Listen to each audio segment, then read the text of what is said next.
volonté de trois pays de la région du Sahel de bâtir la nouvelle architecture de la sécurité régionale et en général mener la politique extérieure indépendante sur la base de leur propre potentiel et les intérêts nationaux.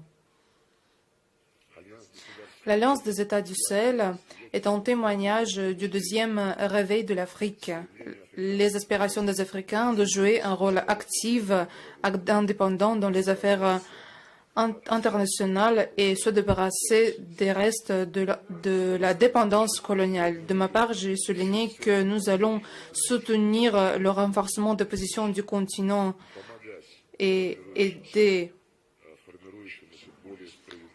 dans le monde multipolaire qui est en train d'être formé, ou pour le continent africain et les structures d'intégration en Afrique, il faut assurer une place digne. Nous avons constaté avec satisfaction la volonté mutuelle à renforcer notre partenariat qui se base sur la confiance et le respect mutuel et le profit mutuel. De ma part, j'ai constaté la volonté de la Russie d'aider la Confédération sur tous les trois volets prioritaires de son activité, la défense et la sécurité, deuxièmement l'économie, et troisièmement la diplomatie en tant que participation au processus international. La région du Sahara-Sahel fait face aux manifestations du terrorisme et nous avons souligné que les causes profondes de ce problème sont enracinées dans le passé colonial. Par exemple, à cause des métropoles, nous le savons bien, en Afrique, les frontières des États ont été définies sans tenir en compte les traits spécifiques locaux des populations qui habitent en certains territoires. Les métropoles ont divisé les peuples, les groupes ethniques, en les restant dans les États séparés. Et cela a impacté négativement le continent. Certains joueurs internationaux hors la région continuent les tentatives de déstabiliser la région. Parmi eux se trouve le régime de Kiev qui, avec la pleine connivence de ses sponsors occidentaux, soutient ouvertement les groupes terroristes dans cette région de l'Afrique. De ma part, j'ai souligné la volonté de Moscou d'augmenter le potentiel des forces unifiées des États du Sahel, augmenter leur capacité de combat, la capacité des forces armées nationales de chaque pays, former les cadres militaires et les employés des forces du maintien de l'ordre. Nous aidons aux pays de l'Alliance des États du Sahel dans d'autres domaines. Nous livrons de manière régulière les produits agricoles, les engrais, les vecteurs d'énergie et d'autres produits critiques. Nous sommes conscients de la signification de ces fournitures, premièrement, de l'alimentation pour le développement social et économique des États africains. Le volume de nos échanges commerciaux a augmenté de 10 fois, mais il ne faut pas nous arrêter ici puisque les chiffres restent assez modestes et ces chiffres ne correspondent pas à nos potentialités. Aujourd'hui, nous avons abordé cette question et nous sommes convenus afin de renforcer le fondement matériel de notre coopération, de prendre des mesures supplémentaires, des mesures concrètes qui sont en train d'être formulées pour mettre en œuvre des projets économiques prometteurs au niveau de relations bilatérales entre la Russie avec chaque pays et dans le contexte des relations entre la Russie et l'Alliance des États du Sahel, compte tenu de la formation de cette nouvelle association. Nous avons abordé les questions pertinentes de l'agenda global et régional. Nous sommes unis par l'attachement aux principes de base du droit international, comme la légalité souveraine des États, la non-ingérence dans les affaires intérieures, le respect du droit des peuples à définir indépendamment leur sort, les modèles du développement politique, social et économique, et bien sûr Nous sommes unis par le respect d'un autre principe des Nations Unies qui est lié au respect des droits de l'homme indépendamment de la race, du sexe, de la langue et de la religion. Nous nous sommes prononcés contre la politisation de ce sujet, ce qui est aimé par nos collègues occidentaux au sein des Nations Unies en tâchant de politiser le travail de cette structure dans les cas où on doit assurer le respect des droits des peuples qui sont violés partout et récemment en Europe. Nous avons abordé les aspects liés à la sortie du Mali, du Burkina Faso et du Niger de la CEDEAO. Nous avons abordé les principes pour normaliser la coexistence de ces deux associations. La Russie est prête à aider à la normalisation du dialogue constructif entre ces associations. Si nos services sont nécessités, nous sommes ravis de vous aider. Nous sommes unis puisque le dialogue sur le format Russie-Alliance des États du Sahel donnera une nouvelle dynamique à la promotion de relations bilatérales et apportera une contribution à la normalisation des mécanismes de la coopération entre quatre parties, ce qui va favoriser la coopération dans le cadre du Forum de partenariat Russie-Afrique. Au niveau des ministres des Affaires étrangères, nous préparons vers la deuxième session de cet forum. Pour conclure, je tiens à dire que, selon mon ami Abdoulaye Diop, ce drapeau de l'Alliance des États du Sahel est démontré pour la première fois hors la région.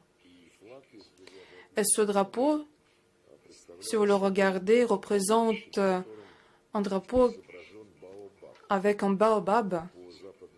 Selon les traditions ouest-africaines, cet arbre signifie la réconciliation et ce signe reflète les aspirations de vos peuples, sans doute.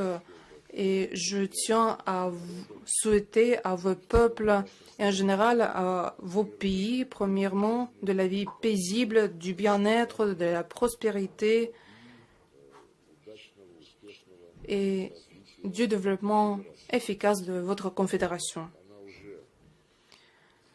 La confédération mérite déjà son autorité, la réputation positive et l'intérêt pour participer au travail de la confédération des États du Sahel est manifesté par d'autres États et je pense que le rôle de cette confédération dans la promotion des intérêts et des programmes nationaux sur le continent africain va se renforcer davantage et la Russie va aider avec plaisir à ces efforts.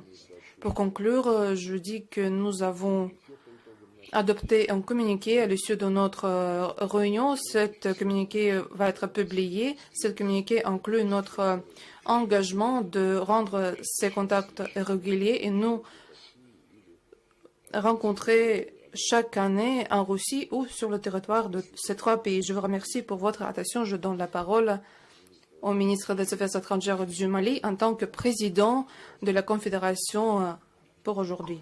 Merci. Merci beaucoup.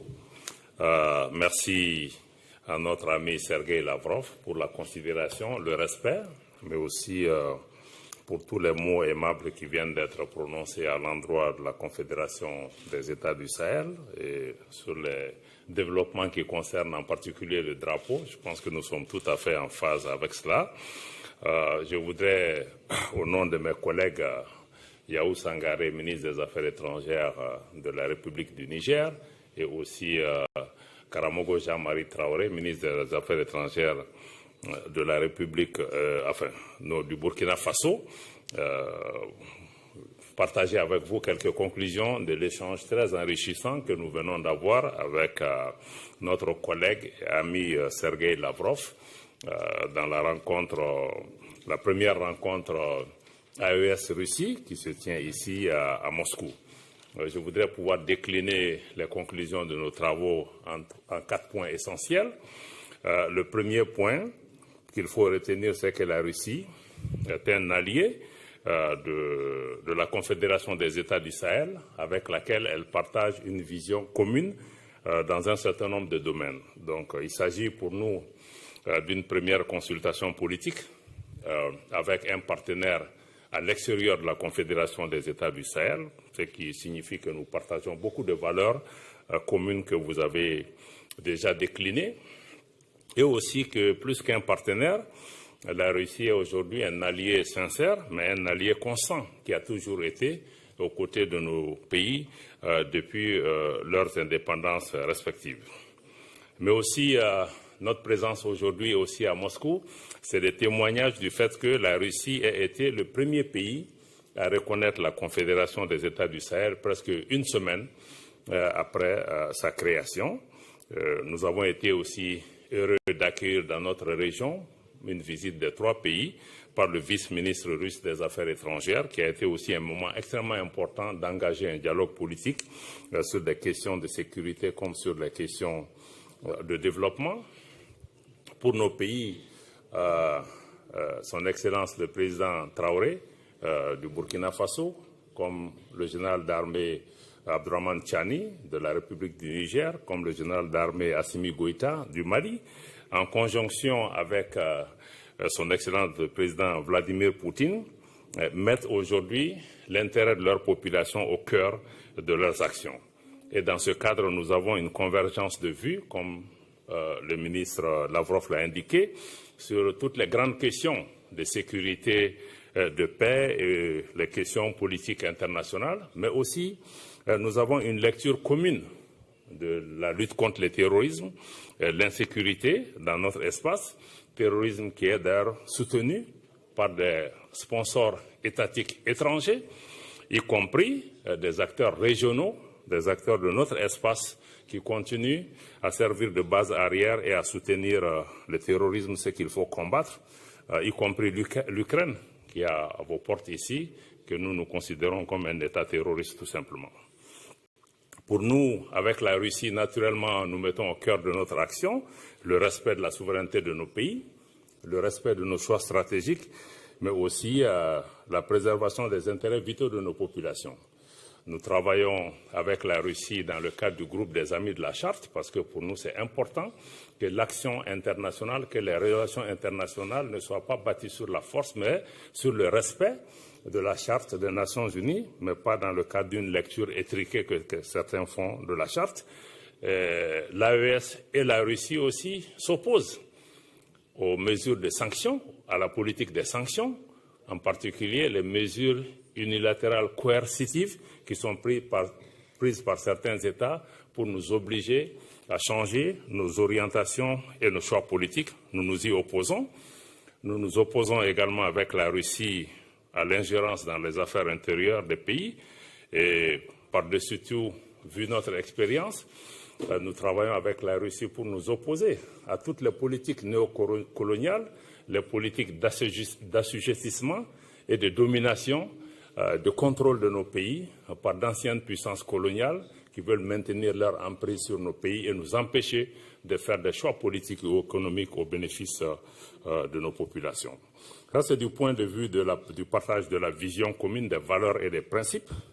Le deuxième point de conclusion, c'est que nous avons échangé avec nos partenaires russes sur les avancées de la construction confédérale, de la mise en place de l'Alliance des États du Sahel, et des progrès considérables ont été menés en 8 mois de mise en place de cette confédération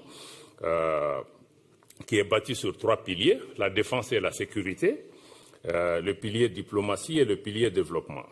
Sur le pilier défense et sécurité, pour lequel la Russie est un partenaire stratégique important, aujourd'hui, nos unités travaillent dans le cadre d'opérations conjointes entre les 3 pays qui donnent des résultats considérables sur le terrain, avec la neutralisation de beaucoup de groupes terroristes, dont certains se sont rendus aux autorités. Aujourd'hui, nous évoluons dans le cadre d'opérations militaires conjointes. L'objectif pour nous est d'arriver à mettre en place une force unifiée de la Confédération des États du Sahel pour mutualiser nos efforts dans le cadre de la lutte contre le terrorisme. Aujourd'hui, il y a un moment, nos pays ne contrôlaient pas tout leur espace territorial. Aujourd'hui, il y a des progrès considérables qui ont été faits. Et sur le plan militaire, la prise de Kidal, il y a 2 ans, dans le nord du Mali, a été une étape importante pour nous permettre de reprendre le contrôle de nos territoires et d'assurer la sécurité. Sur le plan diplomatie, nos 3 pays travaillent ensemble dans le cadre de la Confédération des États du Sahel pour parler d'une seule voix. Moscou aujourd'hui nous en donne également l'opportunité. Nous souhaitons travailler pour accroître la reconnaissance de la Confédération des États du Sahel, tant au niveau bilatéral qu'au niveau multilatéral. Beaucoup de pays s'ouvrent progressivement à cette possibilité. Et nous nous coordonnons au plan international sur beaucoup de questions, y compris la question des droits de l'homme et beaucoup de questions politiques. Sur le plan du développement, nous travaillons à renforcer une intégration des peuples d'abord, entre nos populations, mais asseoir la libre circulation. Nous avons mis en circulation récemment un passeport AES pour nos 3 pays. Ensuite, une décision est prise pour la mise en circulation des cartes d'identité biométriques et aussi avoir un espace de visa qui sera aménagé, un visa commun à nos 3 pays. Nos pays travaillent aussi dans le cadre de projets structurants dans le domaine des infrastructures, de l'énergie et d'autres domaines. Nous travaillons à mettre en place dans les mois qui viennent une banque d'investissement parce qu'il faut dégager des ressources nécessaires pour pouvoir nous-mêmes financer le développement de nos pays. Et récemment, nous avons mis en place un prélèvement confédéral qui permet de prélever 0,5% des importations pour pouvoir financer le fonctionnement de cette organisation, de cette confédération, mais aussi en même temps pouvoir financer la banque d'investissement, mais aussi financer les différents projets structurants dans notre souci d'avoir une organisation qui soit autonome, mais qui soit financée principalement par nos ressources, même si nous restons ouverts à différents partenariats sans qu'ils puissent prendre le contrôle de notre organisation. La Confédération, en termes d'avancée aussi, a mis en avant le renforcement de son identité visuelle. Je me réjouis du fait qu'aujourd'hui, nous ayons pour la première fois, comme le ministre Lavrov l'a indiqué, que le drapeau de l'AES soit monté en dehors de l'espace AES pour la première fois. C'est aujourd'hui ici, au niveau de la Confédération de Russie. Donc nous les remercions pour cela. Je crois que c'est un pas important. Nous avons aussi développé un logo qui est au centre de ce drapeau. Et aussi nous travaillons à mettre en place une télévision et une radio de l'AES parce que nous sommes aussi dans un monde de guerre informationnelle où il est important que nous puissions avoir des modèles alternatifs pour pouvoir donner nous-mêmes l'information. Nous sommes disponibles pour travailler avec les partenaires russes aussi qui ont la même préoccupation. Désormais, l'AES est une réalité géostratégique qui a certainement bouleversé les équilibres pour des partenaires qui étaient dans des schémas de domination ou de néocolonisation. Il y a certainement des défis importants, des défis qui viennent surtout d'anciennes puissances coloniales, ou puissances occidentales ou en tout cas d'acteurs régionaux en quête de leadership ou de domination sur nos pays. Et ces défis, nous allons pouvoir continuer à y travailler. Aujourd'hui, l'AES est un espace géographique très important et stratégique au cœur de l'Afrique de l'Ouest, avec 75 millions d'habitants et un potentiel économique extrêmement important si nous arrivons à assurer la paix et la sécurité. C'est pourquoi c'est important pour nous d'avoir ce partenariat avec la Russie pour nous aider à avoir la paix et la stabilité pour pouvoir exploiter nos ressources au bénéfice de nos populations, mais aussi au bénéfice des partenaires qui viennent avec nous. Le 3e point de conclusion majeur de nos échanges, c'est comme je l'ai dit, la Russie nous a réitéré sa volonté de rester à nos côtés en tant que partenaire sincère, constant, et de maintenir une lecture objective de la situation de nos pays, et aussi de continuer à soutenir nos pays sur la scène internationale, comme nous nous sommes engagés aussi à travailler pour apporter notre appui à la Russie chaque fois que cela est demandé. Nous saluons la résilience du peuple russe et aussi, je voudrais rappeler notre engagement commun à redoubler nos efforts dans le cadre de la lutte contre le terrorisme, contre les terroristes et contre les sponsors étatiques des groupes terroristes comme l'Ukraine, comme je l'ai indiqué, qui est aussi un des sponsors du terrorisme et qui doit être traité comme tel.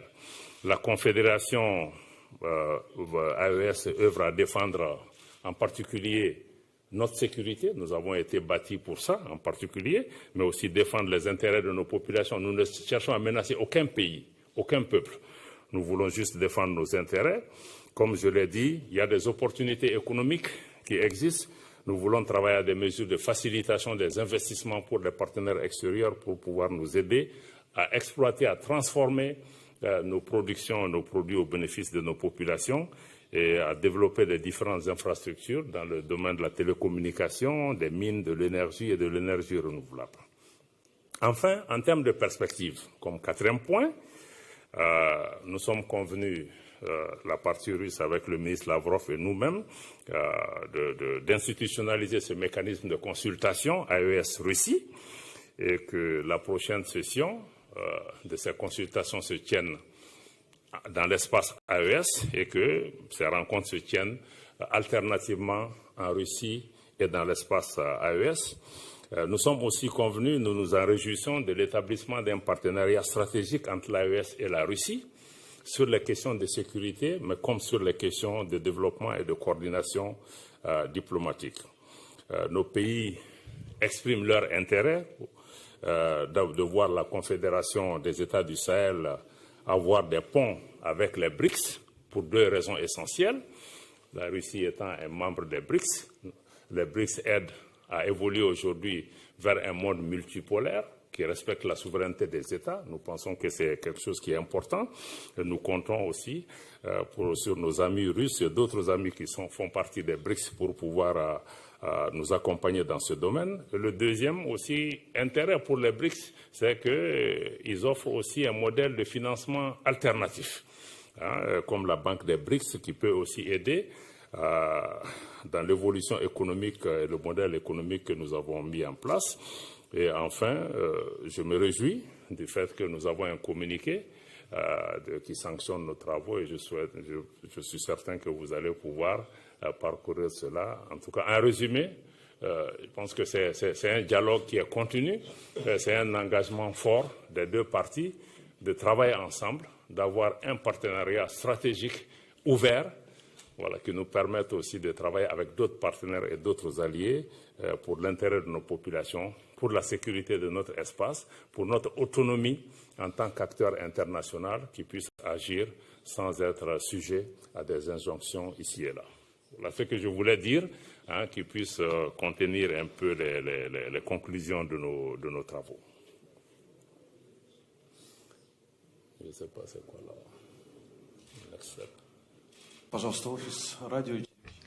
S'il vous plaît, Office de radio et de télévision du Mali. Bonjour, monsieur les ministres. Moi, c'est Brahma Traoré, journaliste de la télévision nationale du Mali. La question s'adresse au ministre Sergueï Lavrov. Vous venez de rencontrer vos homologues de la Confédération des États du Sahel. Une première rencontre. Est-ce qu'on peut savoir les principaux engagements pris à l'issue de cette première rencontre pour renforcer ces partenariats, ces nouveaux partenariats entre AES et la Fédération de Russie, notamment dans les domaines de la diplomatie, de la défense et du développement? Comme j'ai déjà dit, nous avons approuvé le communiqué et très prochainement, il sera diffusé.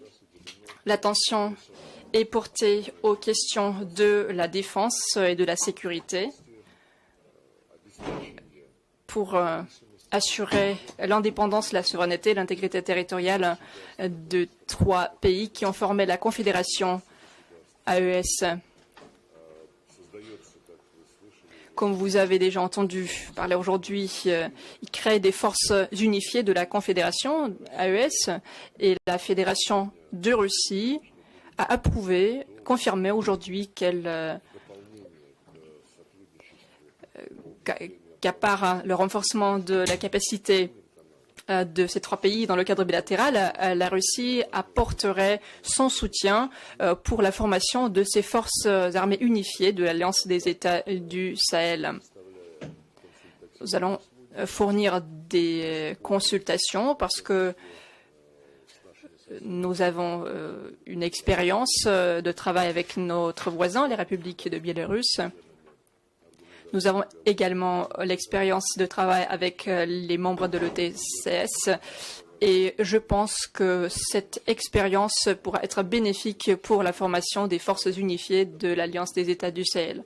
Bien sûr, nous serons prêts à transmettre cette expérience en organisant une formation en continu et en utilisant les instructeurs russes qui travaillent déjà dans les pays qui sont présentés ici. Bien sûr, il s'agit de la livraison des articles à destination militaire.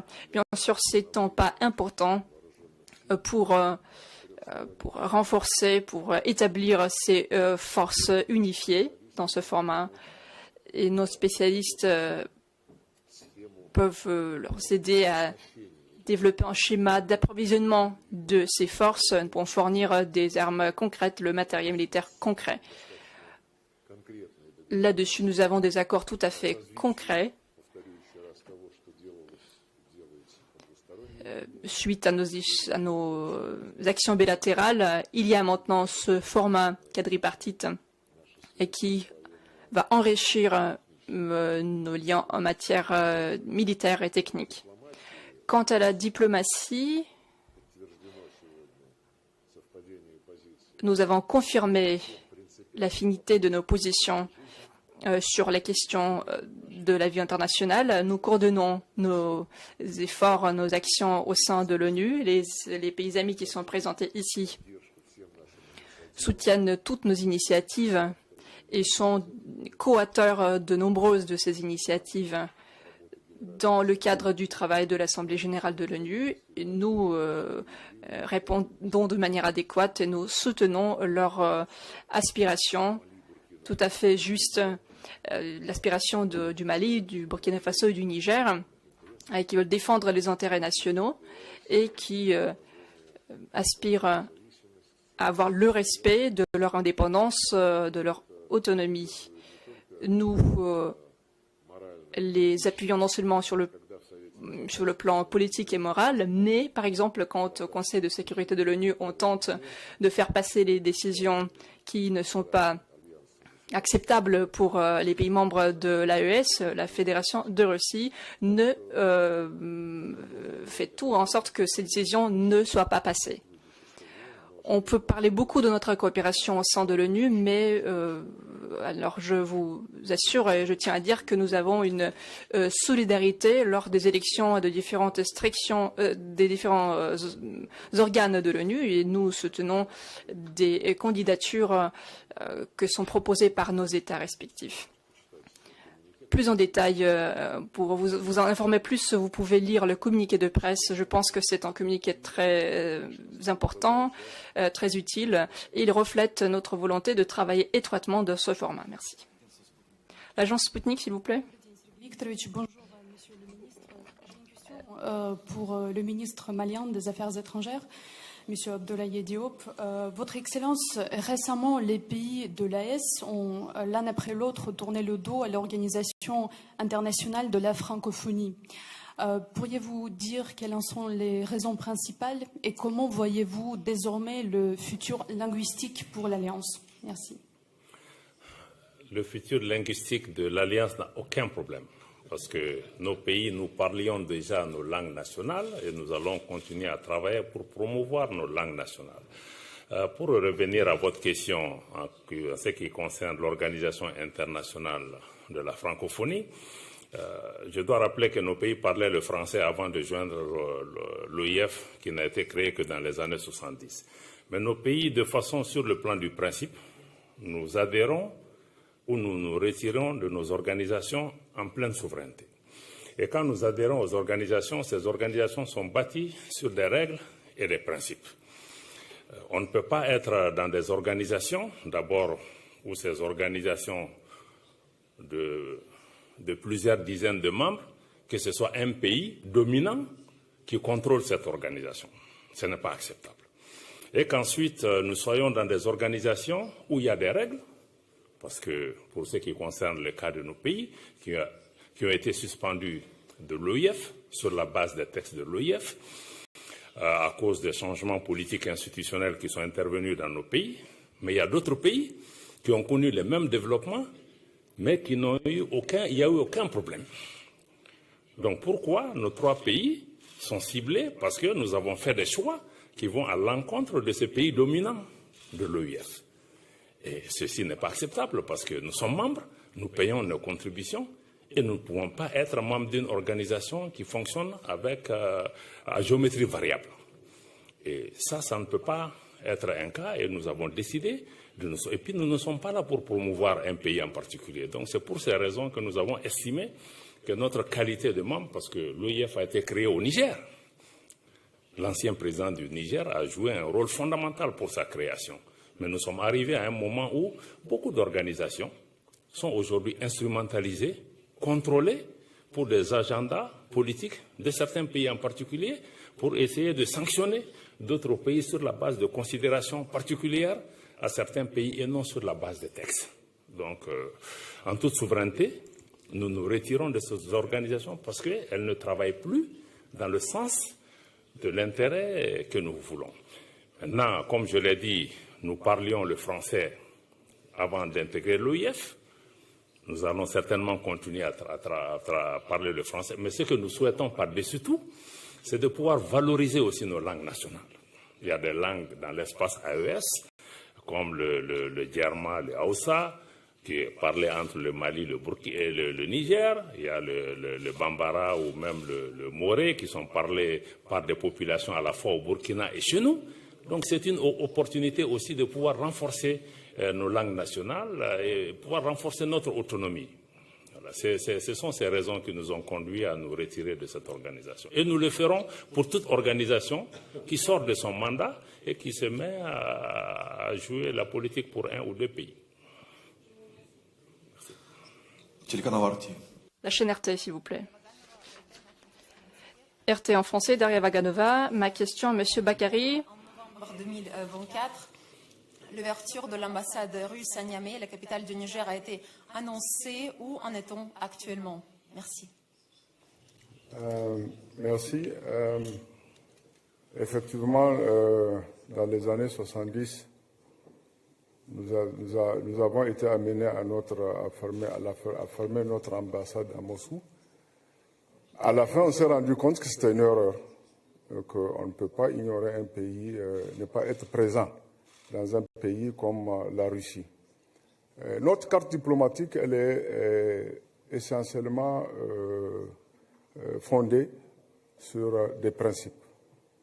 Celui du bon voisinage, c'est ce qui explique que la plupart de nos ambassades se trouvent, l'intégration africaine, la plupart de nos ambassades se trouvent en Afrique. Le bon voisinage, nous avons des ambassades dans tous les pays voisins et nous sommes, le développement. Nous sommes présents dans 4 des 5 membres permanents du Conseil de sécurité. Donc, on s'est rendu compte que c'était une erreur, qu'il fallait corriger.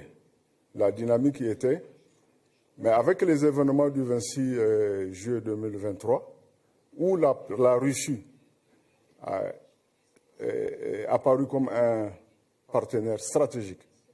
Elle était partenaire déjà du Niger. On avait déjà de la coopération avec la Russie, mais qui était une coopération très nuancée, du fait que de certains dictats, les dictats de certains pays, avec l'avènement du CNSP au pouvoir, la Russie était le premier pays à répondre présent à nos côtés. Et par la suite, à cause des défis sécuritaires et des menaces dont le Niger fait face, ce pays est resté à manquer sa disponibilité à être à nos côtés. Bien avant, au niveau de l'Assemblée générale des Nations Unies, notre délégation avait été empêchée de participation. La Russie était parmi les tout premiers pays à nous apporter son soutien et à nous conseiller à faire du lobbying pour notre pays, pour que notre pays retrouve sa qualité de membre à part entière des Nations Unies. Il est donc tout à fait évident qu'avec la configuration actuelle de nos relations, parce qu'il fallait repositionner, il fallait redimensionner notre politique étrangère pour la mettre plus en cohérence avec des pays qui d'abord reconnaissent la justesse de ce que nous faisons, de ce que nous menons comme lutte, des pays qui sont prêts à traiter avec nous d'égal à égal, et des pays qui nous reconnaissent le droit de nous retrouver dans une confédération et de nous aider dans cette logique. Nous avons jugé nécessaire, plus que nécessaire d'ailleurs, d'ouvrir une ambassade ici. Et sur la base de la réciprocité, la Russie est en train de faire autant. Pour le Niger, c'est déjà effectif. Nous avons notre ambassadeur qui est déjà sur place. Nous avons le personnel diplomatique qui est sur place. Nous sommes dans la logique de l'accréditation d'un attaché de défense. Maintenant, au niveau de la Russie, c'est suffisamment avancé. L'autorisation y est. Dernièrement, l'ambassadeur de Russie au Mali, qui a pour juridiction le Niger, a effectué une mission au Niger. Il a visité des bâtiments. Il est dans la perspective de trouver des bâtiments qui vont abriter la chancellerie, la résidence et l'ensemble du régiment du personnel diplomatique. Et nous attendons d'un moment à un autre pour que la Russie nous propose un nouvel ambassadeur. Et je vous assure, nous l'attendons avec beaucoup d'impatience et ça sera fait dans les plus brefs délais. Merci. Radio Burkina Faso, s'il vous plaît. Yama Tamboura, journaliste à la télévision nationale du Burkina Faso. Ma question s'adresse à mon ministre en charge des Affaires étrangères. Monsieur le ministre, après cette rencontre d'aujourd'hui, quelles seront les prochaines étapes au niveau de l'AES pour consolider ce qui a été dit aujourd'hui? Bien, merci. Je pense que les prochaines étapes transparaissent déjà à travers les différentes réponses pertinentes qui ont été données par leurs excellences, les ministres des Affaires étrangères. Au niveau de l'AES, il s'agira de poursuivre la structuration à travers la consolidation des institutions nouvelles qui vont naître. Et ces institutions, c'est quoi? C'est la force unifiée. Ces institutions, c'est quoi? C'est la banque d'investissement. Ces institutions, c'est probablement les centrales d'achat. Donc, il s'agira pour nous de travailler à consolider la structuration de ces institutions. Et naturellement, dans le cadre des rapports entre la Confédération et la Fédération, on va dire, il s'agira de poursuivre. Aujourd'hui, nous avons validé l'institutionnalisation des consultations au niveau ministre des Affaires étrangères. Et je crois qu'avec les résultats probants que nous avons obtenus déjà, quand vous regardez les chiffres en matière de commerce, il s'agira de poursuivre et je crois que ça se consolide au fil des forats. La Russie est de plus en plus une destination privilégiée pour le secteur privé de la Confédération et vice-versa. Donc nous allons travailler à davantage créer un environnement qui va favoriser ce niveau-là, mais aussi dans tous les secteurs. Et je crois que c'est aussi l'opportunité ici pour encore saluer la disponibilité de la Russie à travailler avec ces nouvelles institutions naissantes, à savoir la force unifiée et la banque d'investissement. Merci. Merci.